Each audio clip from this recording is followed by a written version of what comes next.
Hello everybody, this is the thejonnymar, and welcome back to my Let's Play of Kirby's Adventure. And I'm joined, of course, by my good friend Nakusoo. What's up everyone, and we are currently on Butter Building. See, I remember this time. You did, and you were not prompted by that big screen that said Butter Building at the beginning, were you? No, of course not. And you brought up something really interesting when we were kind of getting prepared for this episode. You said, well, I pointed out to you that all of the worlds have alliteration, and so it's like Butter Building, Ice Cream Island, etc. And then you pointed out something to me that I was totally not aware of, and what was that? That the backwards Roy G. Biv, if you go through the game, is an acronym for the rainbow. Wow. Yeah, so viewers, for those of you that have learned that acronym for the colors of the rainbow, Roy G. Biv, which of course is red, orange, etc. And if you flip that around, the acronym, the level names basically sync up with that backwards. And I would have never thought of that at all. Like, where did you hear about that? There's like some sites where it shows facts about Kirby.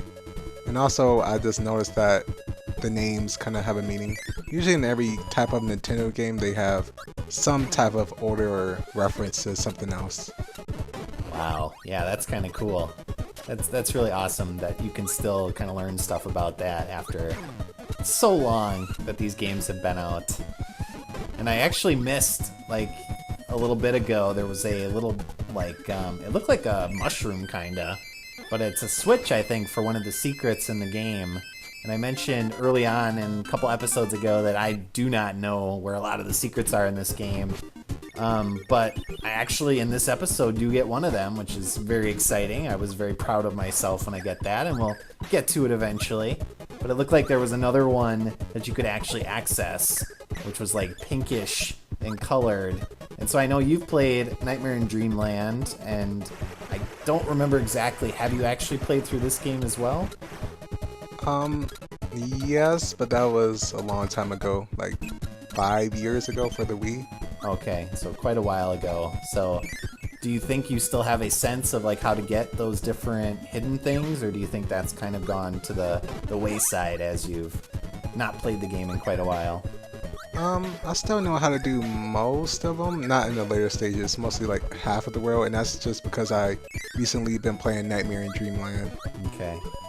Yep, so really if I was smart, I would make use of that knowledge of yours, but I'm not smart, and I just play the game and see what happens. But we have an awesome power here. I've got the spark power, which I love. It's one of my favorite powers.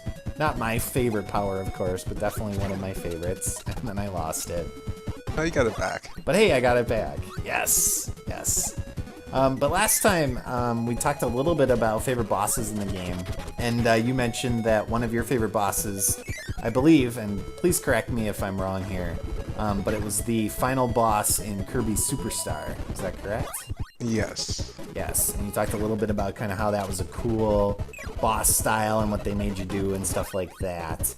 And we got the cool wheel power here, which I'm not a huge fan of, but this is definitely a level that is set up to make use of that wheel power as you go shooting along over little gaps here. It's always awesome to see yourself going at that speed. Yeah, and then being able to go right through spike enemies. I mean, that was cool. And I made a mistake here. I was trying to take out one of these guys, and I went right into the frickin' exit. Oh, and then you see that. Jeez. They set you up with the stupid wheel power, and then they give you a mini boss that frickin' just knocks you around and backdrops you if you try to use it on them. I did not know that would happen. Well, I didn't either. And then until I got frickin' dropped on my back like that. Oh, that was close. Good lord. Yeah, I think this guy might actually kill me. I don't remember exactly. He doesn't seem like a... Nice. No. Wow. Okay. I have to stop underestimating my abilities, I guess, even though I'm not the greatest Kirby player. But I never mentioned my favorite boss, and my favorite boss... Let's see if I can get the one up here. Oh, yeah. Ooh, nice. I like it when he does the little foot shuffle to get up the extra little area. but comes from the first Kirby game I ever played, which was actually Kirby's Epic Yarn. I've mentioned before that I was late to the Kirby series, and so the first game I actually played was Kirby's Epic Yarn with my wife. I only have one life left here, so this is... Oh, and I have the backdrop ability. I love that ability. Yeah. And it's weird, because I think you can actually do some different types of backdrops and stuff. So like right there, I did like a little suplex. But my favorite boss comes from Kirby's Epic Yarn. Oh. Waddle Dee, the most innocent and least dangerous enemy in any Kirby game. And it freaking killed me. Now I'm out for Waddle Dee blood. No Waddle Dee shall survive. Oh jeez, Waddle Dee. And another one got me. Dang it. No! Stop laughing at my misfortune. You're terrible. But my favorite boss, kind of getting sidetracked here and going on tangents, is the Great Squashini, which is from Kirby's Epic Yarn. And that is the third boss I believe you face in that game. And he is a magician, so to speak. And so he has got an awesome design. What I might do, and we'll see if I'm up to this in editing, is actually add on a little picture of him so that the viewers can actually see what he looks like. Because I know, Nak, you hadn't actually seen him before because you haven't played Epic Yarn. But yeah, he's got a really awesome design, and basically he's really cool too in terms of he's got a lot of different attack patterns, and so he's got 4 different attacks that he uses. Another one up. Very nice. Do the little Kirby Jig. Oh, it's like the Kirby dance. Yeah, well, yeah, the Kirby dance, the Kirby Jig. And my favorite attack that he does is a bomb. And so basically what he does is, no, I don't want high jump.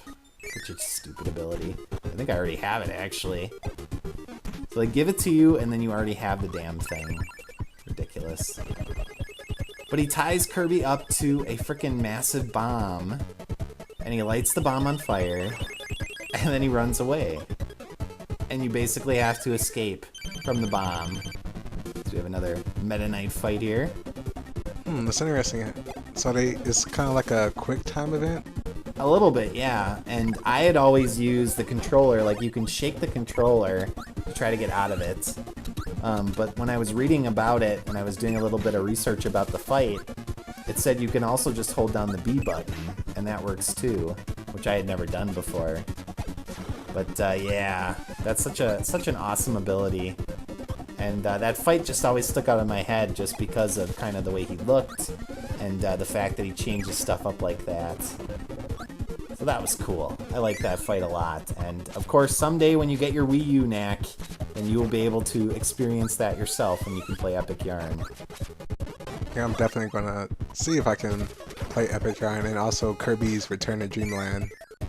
They are both such awesome games. And as we mentioned before when we were talking, they really need to get their online going so that you can play a co-op with some people too. Besides just, you know, the regular, just offline co-op. So I get the one up there. Oh, I didn't even know you could go down. Yep, as long as you're not floating. So if you're not in the puffed up Kirby, you can actually go down. Oh. Oh, so close. Couldn't get 3 in a row. That's unfortunate. I'm blazing through this already, jeez. Yeah, much better than the last world. I think is harder than this one. Yeah. And this is my favorite minigame in this game, and that's the quick draw. Kirby looks so awesome in his little hat. Oh! Oh. That's always intense because it goes so fast. That was a Waddle Doo, I believe? Yes. I don't know who this is. Some chicken creature. That might be the sword guy? Oh, the Blade Knight. Uh-huh. And then that's the hammer guy. Oh, geez, that was fast. And I think Meta Knight is actually the last one in the series. Like, I've gotten him like one time, I think. I think you do DDD next, and then I think you do Meta Knight last, or something like that. Yeah, I could never get past DDD. Yeah, and that's awesome because they actually bring that back in later games. And then in Superstar, is it the Samurai minigame? There's one minigame that's very similar to that. Yeah, they changed it to the samurai, so you use a sword instead of a gun. Yeah. And that's one of the really cool things about Superstar is how they adapted and homaged like those earlier games and brought back a lot of them for it. Alright, but I got my my spark power again, and we're gonna make Waddle Dees die here because of their past transgressions against me. But then we'll dodge this spiky. I was wondering that the spike is a little bit, not the spike, jeez, the spark is a little bit different because it has a bigger radius in the older game, it looks like. Yeah, definitely. It's very useful in this game. And so is the, I'm not gonna fall for your stupid little jump again there, buddy. The hammer is awesome too. Very powerful. Use it on a stubborn bad guys to clear your path.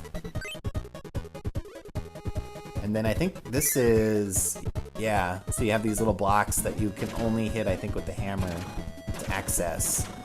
And so I am just racking up the lives here, which I guess will be very fortunate because I'll probably need them later in the game. Ah, you can do it.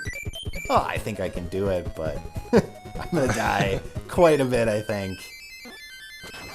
Oh, another one. I know. I am awesome. If I do say so myself. Kirby Jig. I'm calling it the Kirby Jig. Alright, and then they switched it up with a 6th level in this world, which is weird. I think they increase it like gradually as you continue the game and add more levels, if I remember correctly. Oh no, bomb! Oh, that was close. Then you have the Gordos coming after you too. Oh jeez! Oh. Whoa. Oh, I didn't even know. I thought you had to be in an explosion radius. It looks like you were like out of that and still got hit. Yeah, I don't know. It got me, and then I think it gets me there too. Oh, well. Alright, so one of the other things I was thinking about that we could talk about this time was a spin-off. So they recently announced that they're doing another Kirby game for the 3DS, which is awesome, except I do not have a 3DS, which means I'm not going to get to play it, unfortunately. But when talking about... Weird glitch there with the sword. When talking about kind of new games, I think one of the things that's interesting about this series is there's some really awesome side characters. And they explore that a little bit in Return to Dreamland because you can actually play with the extra characters. You can play as King DDD, you can play as a Waddle Dee, and you can also play as Meta Knight. And so what I was wondering, and what I'd like you to talk a little bit about, is if you could make a spin-off game where the main character was not Kirby, it was someone else in the series, who would that be and kind of what would the game be like? Probably Meta Knight, since Meta Knight is like one of my favorite characters besides Kirby, and I think it would make a... Oh, you got the Switch here, nice. Yeah, the one secret Switch I'll probably get in this entire playthrough. But yeah, like I was saying, Meta Knight, because besides being one of my favorite characters, I think he deserves his own game since he's not only a good character, he's, I think, probably the second most popular character. He already has a skill set in some of the games, like you mentioned, he's in Return to Dreamland, and having the skill set there, that kind of sets it up for a game itself. And I totally agree. I think having Meta Knight in his own game would be really awesome. And here's the light power, which I always thought was kind of stupid, but we'll throw it up and we'll set off some fireworks. Pretty cool effect, I guess, but ultimately pointless. Yeah, I guess more of a novelty. Yeah, pretty much. Just for the fun of it. But if it wasn't for my wife, and it was my choice in Return to Dreamland, I would play as Meta Knight all the time. The problem is she always wants to play as Meta Knight because she loves his skill set so much. Because basically he's the sword Kirby at all times, and she loves the sword powers. And his flying is different. He flies with wings instead of the puffed up Kirby. So he's much more maneuverable than Kirby is. And so she likes the fact that he's much kind of quicker to maneuver around and stuff. And so she always plays as him and makes me play as Kirby. But I just have to let her do it because obviously she's my wife and she gets what she wants. Let's see if I can do a little better on this egg game. Oh. And he's flipping me off again. I can't believe they did that. It does look like it, doesn't it? Yeah. Alright, so when I played this game the first time, honestly, this was my least favorite boss fight in the game. And it was just so tough. Like, I literally spent probably like 7 or 8 lives on this boss fight. And I do not have a good power right now in this first time trying it. And so you have to kill both the sun and the moon here, and you said their names were what again? Mr. Shine and Mr. Bright. Okay, Mr. Shine and Mr. Bright. And they alternate, and then they throw these stupid things at you. And you have to kill both of them to win the fight, as he throws a hootikin at me. And their timing is just really weird. Especially the... Oh. Yeah, especially, I mean, the moon guy, which I assume is Mr. Shine. But yeah, he jumps around like that. So, I'm not going to make the same mistake I made last episode, where I came back into the fight without a power, even though I just beat Mr. Bright there, I assume. Yep, I was Mr. Bright. And so, when I die, which will happen here any second, I'm going to go and get a better power. It's always hard to predict that jump. Yeah. And so my thought process here is, no way am I going back in there without a power. I'm not going to make that mistake again, and I'm not going to use the stupid high jump power, which is obviously useless in that fight. So I went back to World 2, because in World 2, we have one of the best powers for boss fights in this game, and that is the laser ability, which allows you to run all the way to the opposite side of the screen and basically just spam the laser ability and shoot them repeatedly. And if bosses did not have invincibility frames after you hit them, which is a term I learned when I played Mega Man. It's not really something I heard before I played through Mega Man and someone told me about that. It was actually Jave who mentioned that to me. Oh, yeah. But, yeah, so basically all you have to do is run away and just shoot them with lasers. And not get hit. Ow! Oh, where you get it back? Okay. For a second there. Yeah, no, I was terrified in the moment that I was going to lose the power and have to go through the whole fight without it. But look, I already have Mr. Bright down to like 1 hit left. And you notice that it'll even stop them in mid-attack animation, too. So, right there. It gave me a little bit of a pause. Oh, and he throws a cutter. This is the first time I ever seen a laser do so good against this. Oh, really? Yeah, I never used it before. But, there we go! Nice. And that is it for this episode, viewers. So, as always, thanks for watching, and I will see y'all next time. Later, everyone. So long.